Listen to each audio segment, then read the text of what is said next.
kinilig ang buong sambayanan sa proposal ni Primetime King Dingdong Dantes kay Primetime Queen Marian Rivera sa Marian Show kagabi. Nag-trend pa nga ito worldwide. Silipin natin ang chikang yan, hatid ni Nelson Canla.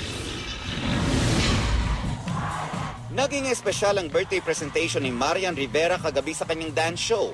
Maaga pa lang kapansin-pansin na ang kakaibang tensyon dahil tila hindi mapakali ang kapuso Primetime King na si Dingdong Dantes na special guests sa backstage. Isang linggo bago ang airing, nag-post na sa social media si Marian ng pasabog sa show. Ang hashtag nito, Last Dance. Si Marian ngiti lang isinalubong ng batiin namin sa labas ng dressing room kahapon.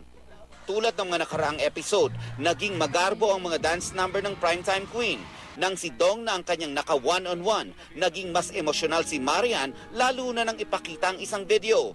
Nabitin ang mga manonood, pero pagbalik from commercial, na-reveal na ang big surprise. Ang naunang video pala na ipinakita ay ang marriage proposal ni Dingdong kay Marian nang magbakasyon sila sa Macau noong 2012. Hindi naman sa isinikret namin. Tulad ng sabi ni Dong, siguro naghihintay kami ng tamang panahon, tamang tiyempo na sabihin to ng tama. Kailan ang kasal doon?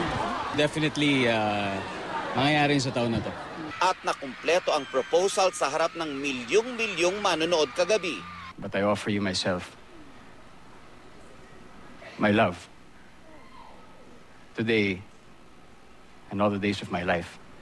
Please, Marian, will you be my wife?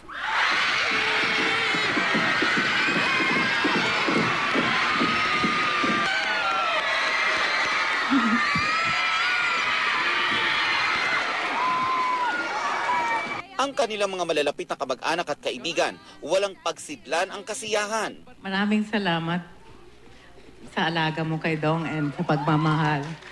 Welcome to our family. Gusto ko na magkaabo. Bumuhos din ang congratulations sa social media mula sa mga taga-suporta ng royal couple. Siyempre ang Kapuso Network, masayang-masaya rin sa engagement at naghatid pa ng mensahe si GMA Senior Vice President for Entertainment, Lilibet Razonable. Dingdong and Marian, your GMA family is so happy for you.